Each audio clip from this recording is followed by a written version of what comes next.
Wouldn't it be amazing if you could find American Songwriter Magazine's top 5 podcast for the week every Sunday? Well, fortunately, you can. And if you want the top 5 podcast episodes from American Songwriters Network delivered to your inbox every Sunday, then subscribe to the Suncast newsletter by visiting americansongwriter.com/suncast. That's americansongwriter.com/suncast. Hey everybody, Chris Lindsay here, and you're listening to Pitch List. Join us on a deep dive into the heart of what makes writing songs and making music so magical.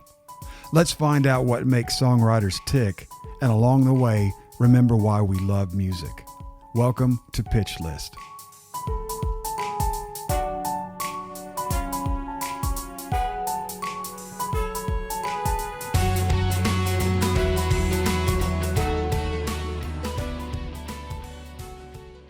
Hey everybody, Chris Lindsay here, and welcome to part 2 of our Music Business Series. Our guest today is Kris Ahrend of the new MLC, that's Mechanical Licensing Collective. This nonprofit is paying out mechanical streaming royalties to songwriters and publishers that have gone unmatched, that's unpaid, for years. He'll show us how to sign up for the MLC. Hint, it's super easy and free. Why transparency is a key feature of their organization. And most importantly, all the ways you should be getting paid for the music you create.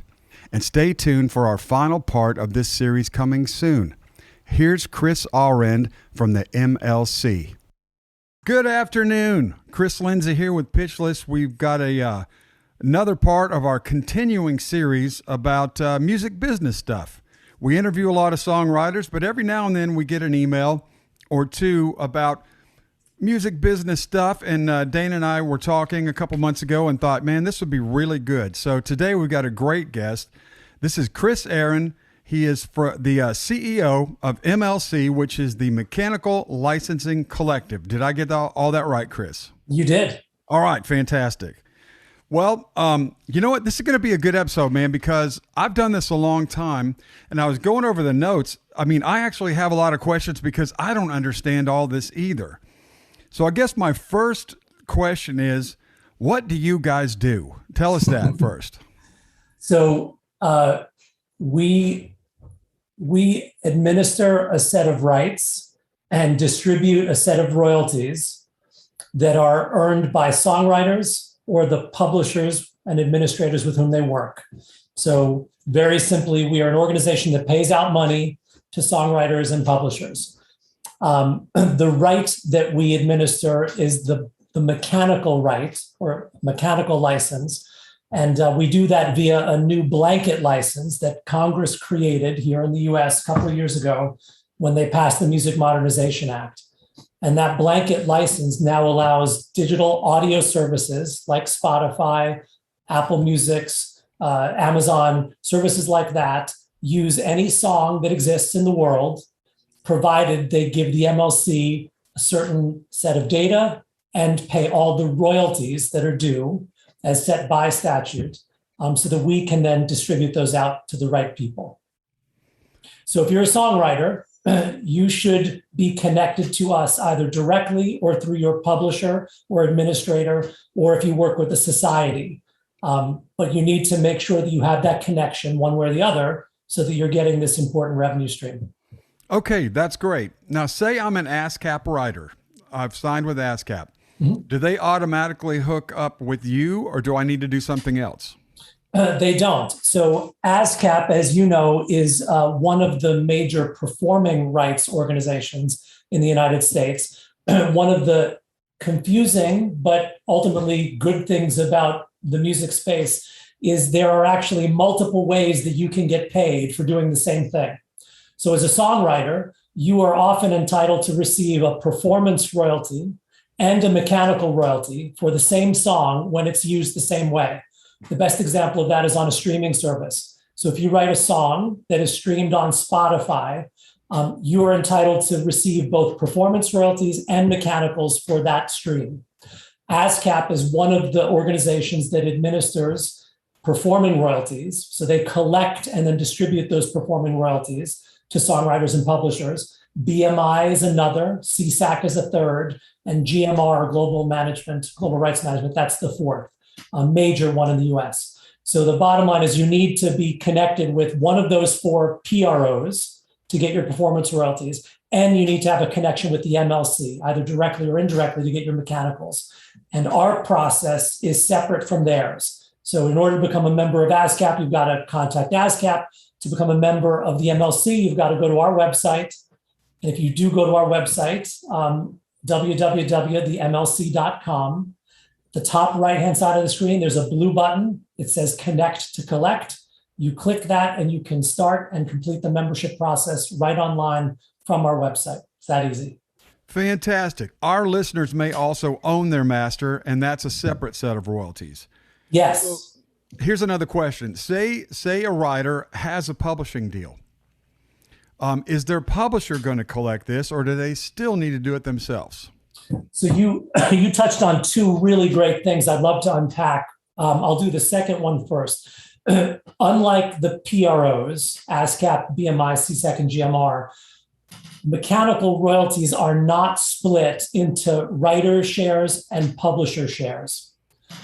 The performing royalties are, which is why as a writer, even if you're signed to a publisher, you should still be affiliated with a PRO, because half of the money that the PRO collects, they pay directly to you as the songwriter. Correct. And then the other half, if you have a publisher, they will pay to your publisher.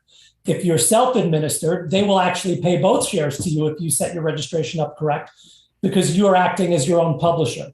Right. Mechanicals don't work that way. So on the mechanical side, if you are signed to a publisher and they have the right to collect royalties for all of the songs you've written that are now available on a digital audio service, then you don't need to become a member of the MLC, because they are essentially doing all that for you. You have hired them to collect those monies on your behalf.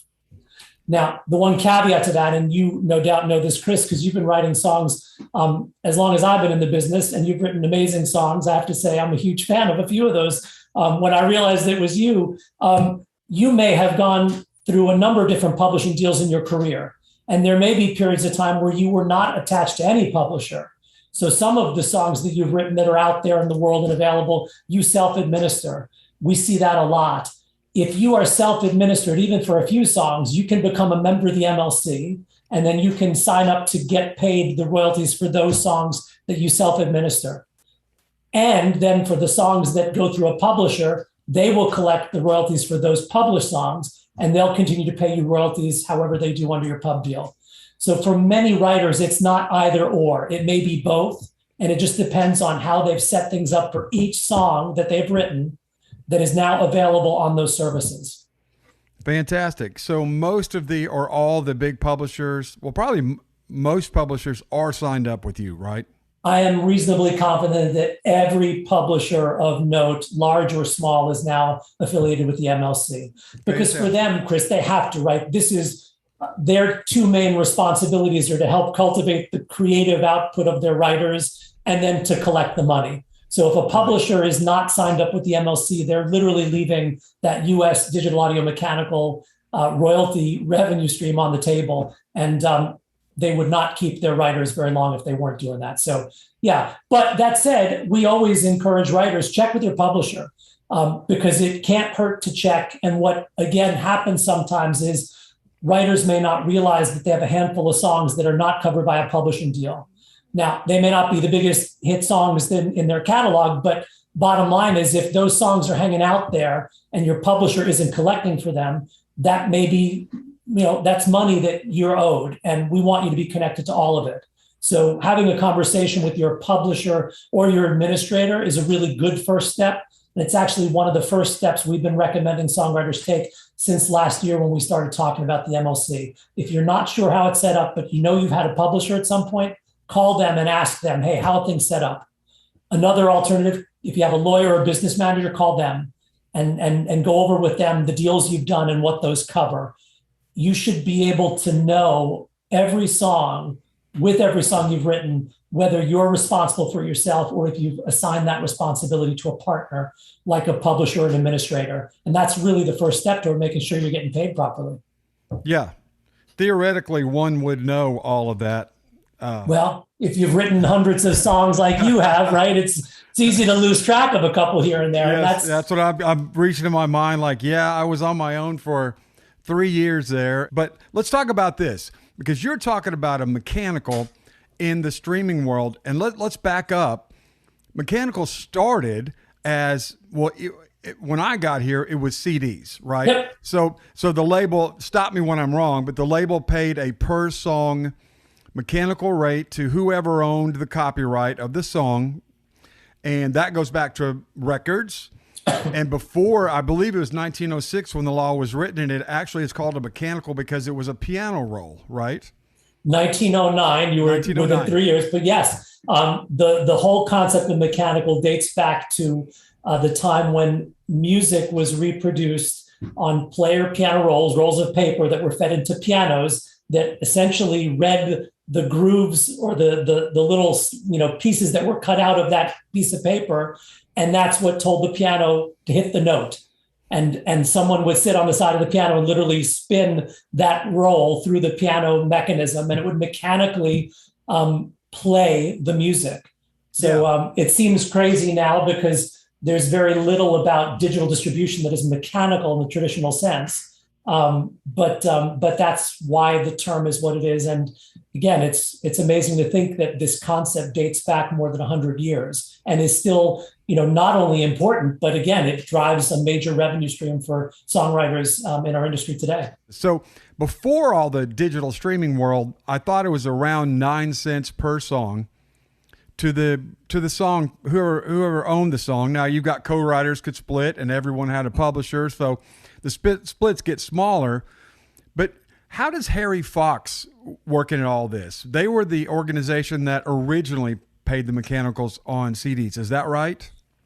Well, or I don't know. You tell me. Yeah, no, a little bit. So going back to the records, you're exactly right. For decades, the only way that music was distributed to consumers other than via the radio was on records. Records are physical objects that you buy, and the mechanical rate was set based on the price per copy.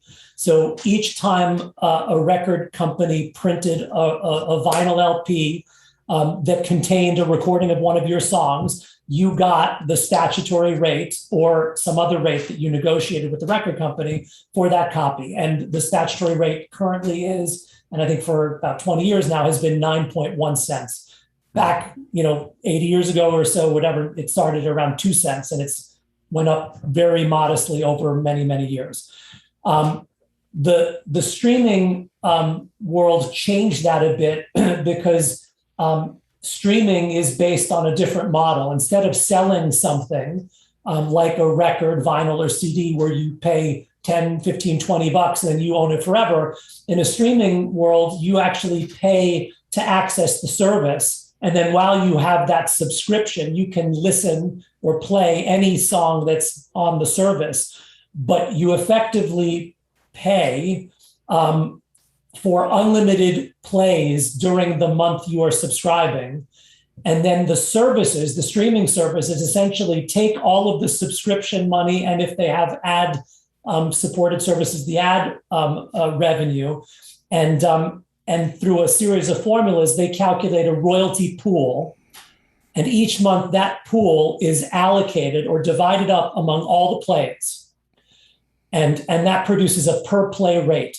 So for any of your songs for this month, you will get a certain amount of money. It's a fraction of a penny each time your song was played. Give us an idea. I'm so glad to have you on, because this is stuff that gets talked about in the writer's room, and you hear the craziest stuff, about, and like what it is and what, and I realize you're saying it changes every month depending on the royalty pool and the ratios they're using. But like, say this month or a typical month, what is it, this mechanical rate per song?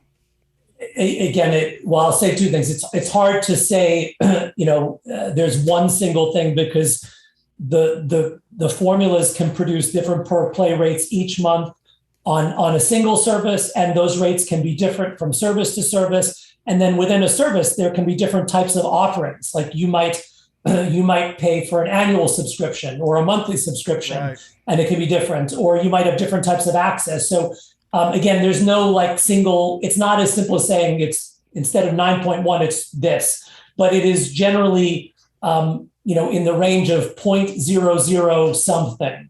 So again, it's a fraction of a penny, which again is really tiny relative to the 9.1 cents. But the difference is when you buy that record, you buy it once, and that's the only money that you will ever make. So if I bought, Lone Star's album that contains Amazed, which is a big song for you and a really big song in my life, I pay for that album once. You get your share of 9.1 cents. I listen to that record for the rest of my life, as long as I don't sit on the vinyl or the CD melts in the car, and you never get paid again. In the streaming world, if I put that song on my, Friday playlist or Saturday morning jog list, every Saturday when that song comes up and I listen to it, you get a per play amount for my play and every other person who plays it for as long as I play it. So that's a little bit of money for the next however long, right, I'm alive and playing music. So it's a very different model. And of course, that's why you see the stream counts for some of the big hits can be in the, tens, if not hundreds of millions, even, billions of plays. Yeah. So yeah, it's a lot of little, or it can be a lot of little. But I think the important thing is to know that the royalty pool itself is not a fixed amount, but it is calculated by a formula that is set by the Copyright Royalty Board, group of judges in Washington. And that's a pretty straightforward process. We calculate that royalty pool based on the data the digital services give us.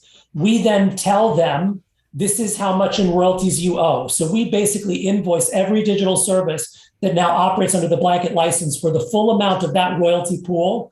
And we get all the usage data that tells us how many songs were streamed on that service. So for us, while the numbers are big and really small, the math is fairly straightforward. And each month we do that calculation. And each month, if you're a member of the MLC, you can see the rate sheet for each service that pays royalties in our portal. And that will tell you what that per play amount was. So if you want to know how much did I get last month each time Kris listened to Amazed on Spotify, you can go to that account. If you're a self-administered songwriter, you can look at that rate sheet, and at the very bottom of it, it'll show you how much per play you received every time I or anyone else played that song. Fantastic. So do you guys pay monthly or quarterly, or how do you pay out? So we pay monthly, which is a bit of a shift. And we have already, since January, paid out 5 monthly distributions. So what's nice about that is if you are getting paid by us directly, you're going to see royalties from us once a month. If you are receiving royalties through a publisher, it will depend on how frequently your publisher has agreed to pay you. So for many publishers, they might agree to account quarterly to their writers. What that means is they will get 3 payments from us, and they will aggregate all of those when they put them together to prepare your quarterly statement, and you'll still get paid quarterly. So I always like to make that distinction, especially for a songwriter audience, because again, it depends on how you're connected to us. If you're a member and we're paying you directly for some of the songs that you self-administer, you'll receive a monthly payment from us. If you're with a publisher, it'll depend on your publishing deal, but often those deals provide for quarterly accounting. Yeah. And often also, I think most of mine are twice a year. So some can be twice too. Yeah, it runs the gamut. That's the publishers, BMI, ASCAP, CSAC, CSAC's a little different, but BMI and ASCAP, the two big ones, they pay quarterly. But sounds like your service is pretty up to date. Even in ASCAP and BMI, you're getting a check maybe if say you had a hit song and it peaked in April, well, you may be Christmas before you get that money, or maybe even longer. Yep. Which sounds like you guys are kind of a little more modern and you've got it up to date and you're getting paid off of what's happening pretty pretty quickly. Yes. In fact, I can tell you almost exactly how quickly. We have a 75-day distribution cycle. So from the end of each month, the first day of the next month is day one. 75 days after that month ends, we send out royalties for any of the activity reported for that month. So as an example, January of this year was the first month the digital services operating under the blanket license reported usage to us and paid us royalties. And the services have to pay us every month as well. So all of the uses of songs in January that we were able to match to I should say, all the uses of a sound recording that we were able to match to a song and then match to a registered user, right? Because we might know it's your song, but you didn't register your share yet. Can't pay you in that case. But as long as we can make those connections, the royalties for those January uses, we paid out around April 15th. Wow. And every month thereafter, it's been the same thing. My hope is over time, we might shorten that period. That's fantastic.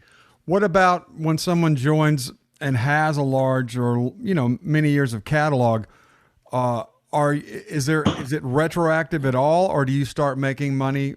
You probably get the question. Yeah, no, it's a great question. There are two parts to the answer. So the blanket license went into effect January 1st of this year. Before that, and this gets back to your question about HFA a bit, digital services were responsible for administering these royalties directly with rights holders. Many of them did that by hiring companies like Harry Fox or Music Reports. So a lot of songwriters may be familiar with those two companies. And in the past, we're getting checks from both of them. That's because some digital services hired Harry Fox, others hired Music Reports. And if your music was available on all the major services, then you needed to be dealing with both companies because you needed to get paid by all the services they represented. So up until December 31st, the royalties could still have been flowing through those companies.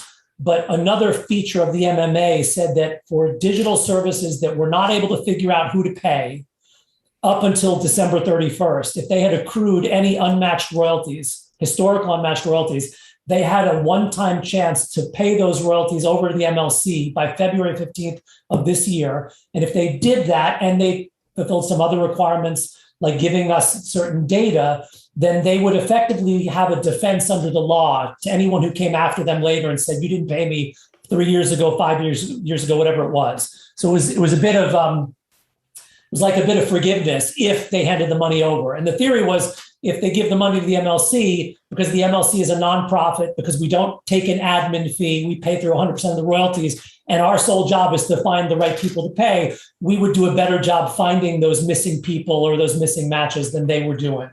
So 20 DSPs did that in February. They paid over to us a total of more than $424 million.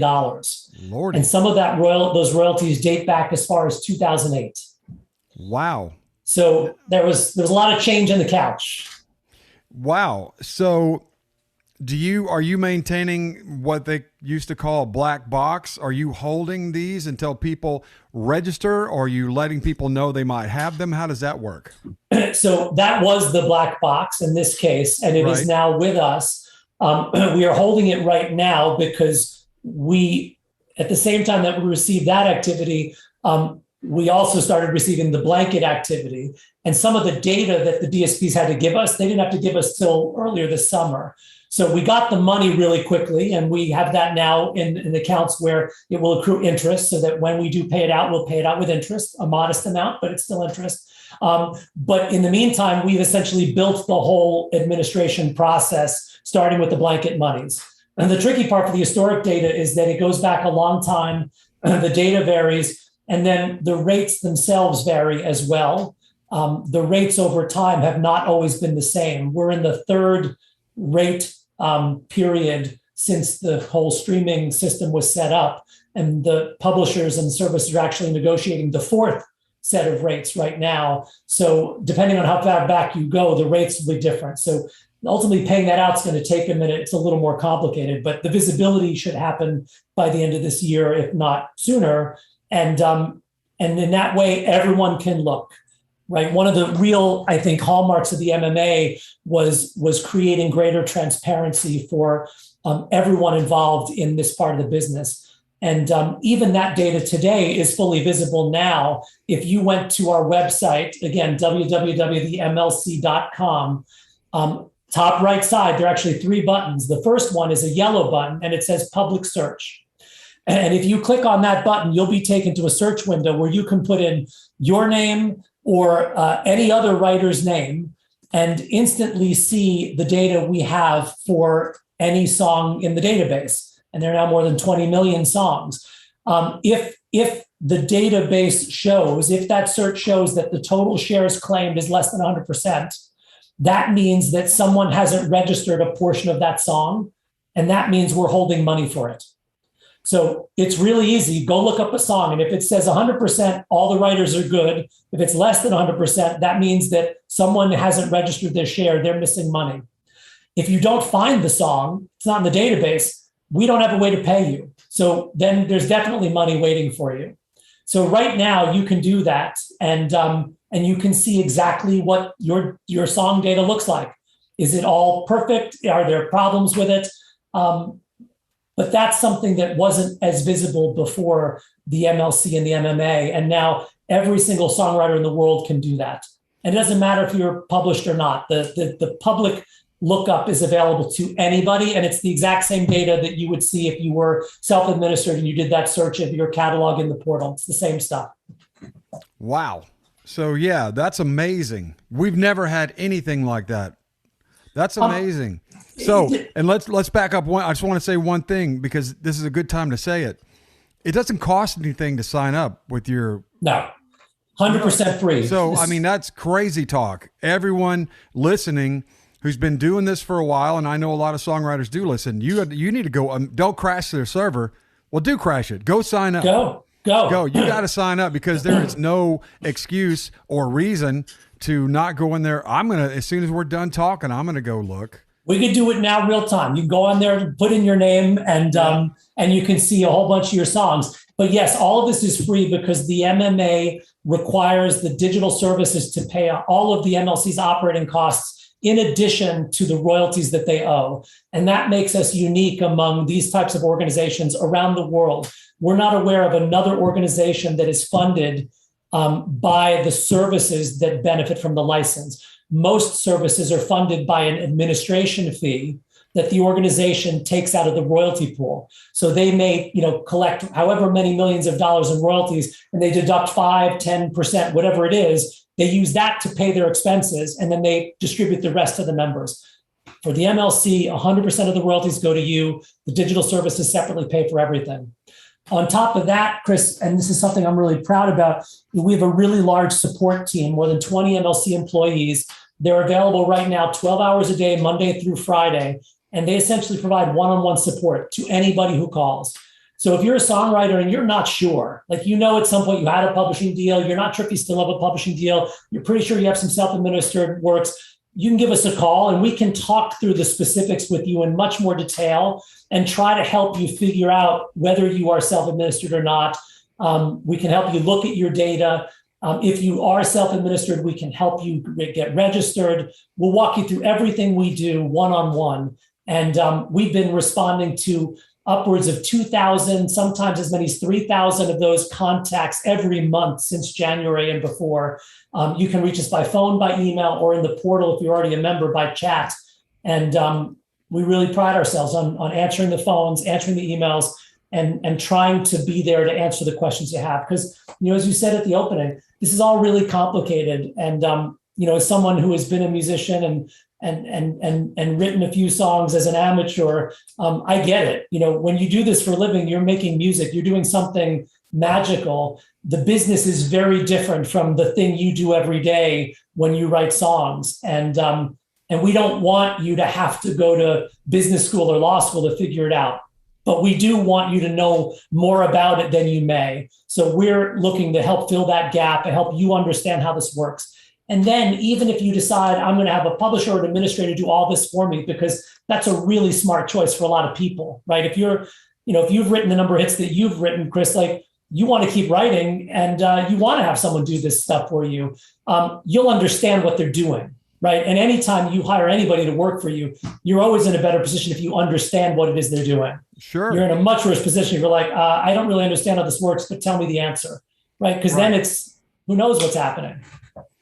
Yeah. So we've talked about, you've got a publishing deal, you've had a publishing deal.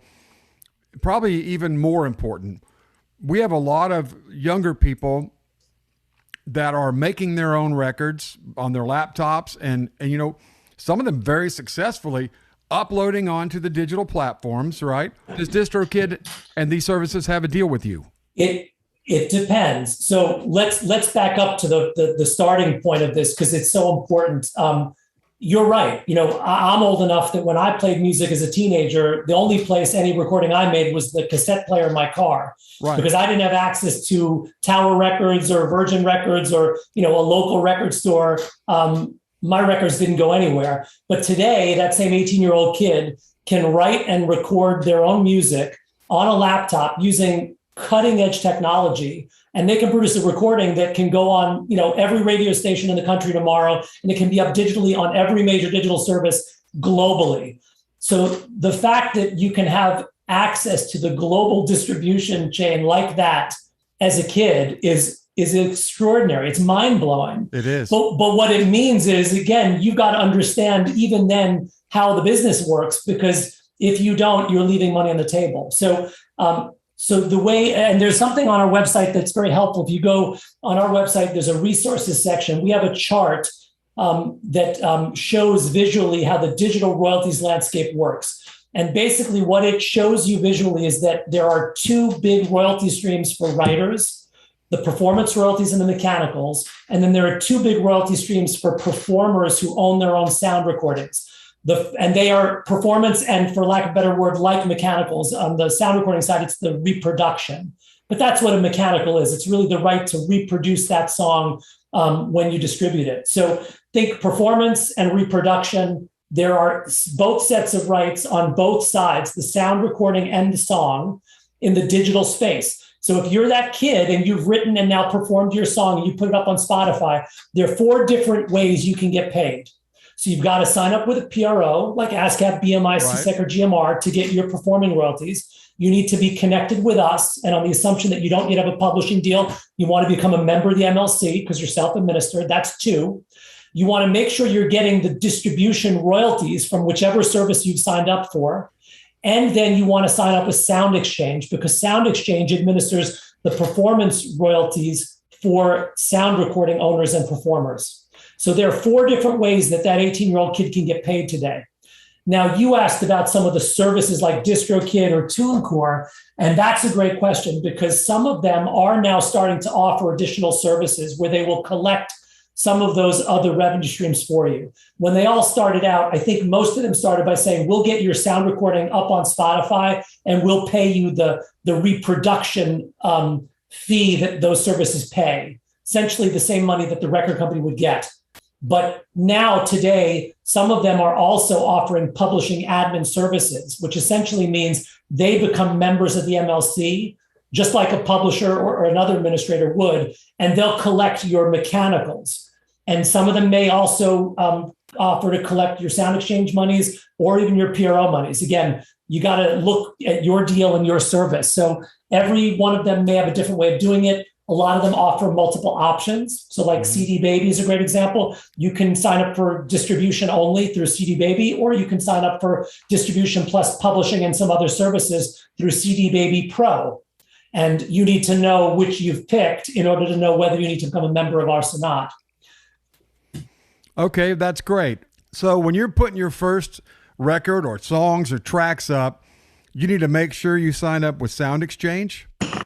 Choose a PRO, and that's ASCAP, BMI, CSAC, or Global Rights Management, and then the MLC.com, and then look at whatever service you use to get your material up on all the platforms.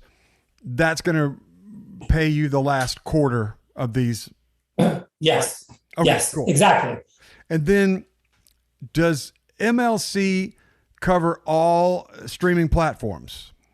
So right now there are, I think somewhere around 45, 47 services that are are operating or are planning to operate under the blanket license. And what's great about that, aside from the fact that it's 40 DSPs, is when you get your statement from us, you're going to get one statement, one Excel file with all the detail for all of your songs across all 40 of those services.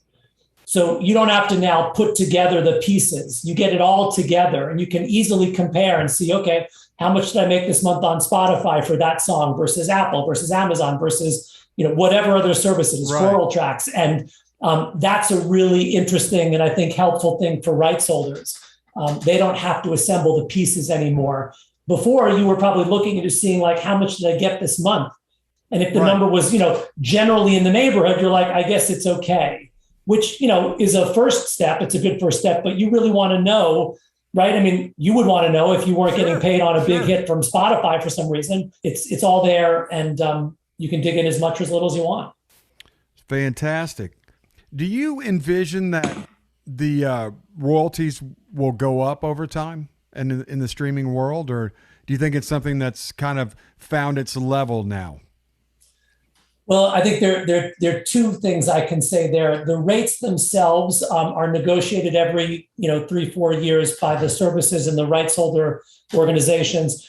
We're not allowed by law to be involved in that, so I won't comment there other than to say, those negotiations happen, and certainly in the past the rates have improved over time. But what I think the MLC will do is it will slowly but steadily diminish the amount of activity that doesn't get through. So one way to think about the MLC is we're like the pipes in your house, and water goes in, and when you turn on the faucet, you expect water to come out. Mm-hmm. Now, in the best case scenario, all the water that goes in comes out at the tap, and none of it leaks in your walls or in the ceiling or the basement because the pipes were leaking.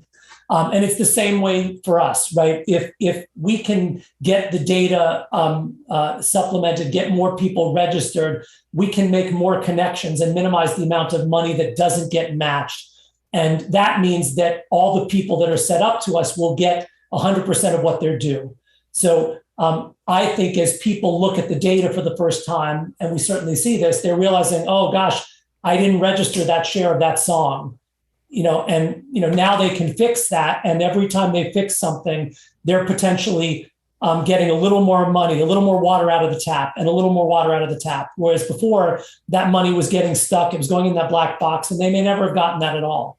So I think we're gonna minimize the leaks, get more and more people set up, and hopefully, as many people as possible receiving 100% of their royalties. Then, if there is leftover money that we can't match, years from now, the law also has a mechanism where we would distribute that remaining money to all the people we have paid. Mm-hmm. So for you, if you are set up and you're getting paid 100% of your royalties, you'll get 100% plus some share of that remaining amount, essentially your pro rata share. It's like a little bonus. Now, again, ideally, that bonus will never happen because the bonus is really money that some other songwriter didn't collect because they didn't register. And I think we would all agree this would be better if everyone got 100% of what they do. But if that doesn't happen, then the remaining money will still get distributed. So we don't sit on that forever. We don't put that into a bonus pool. We don't spend that on initiatives that may or may not be worthy. All the money that we collected as royalties ultimately goes out to a rights holder, period. That's awesome. Well, tell us, is there anything else that we have not covered, Kris, that you think is important? Tell me that. Well, I'll go back to something I said. I've worked in the business for a long time, and I started as a lawyer. I've worked on the business side for a long time. The business is complicated for me, and I spent a lot of time going to school and learning about it and working in this. None of this is intuitive. And again, for most people, this is not what they do.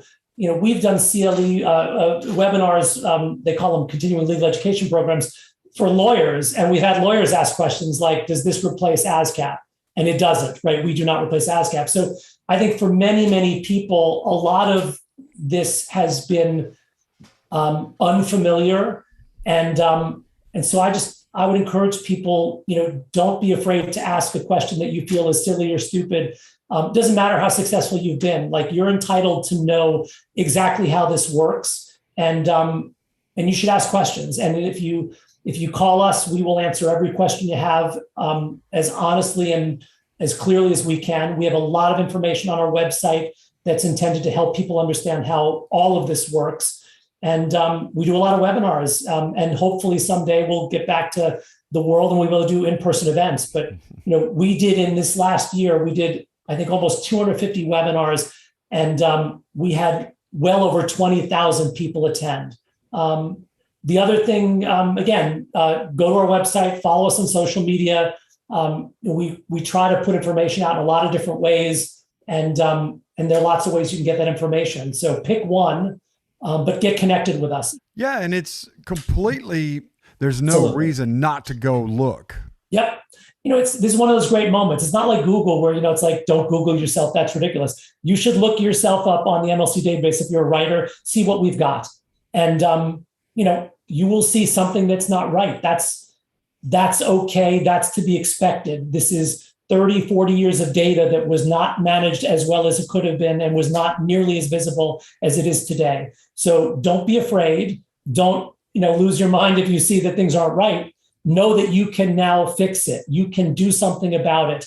That's what transparency is. It gives you the visibility to see what's right and to see what's wrong so you can fix it. Yep. And if you're just starting out, you can get all this straightened out and you don't have to worry about it.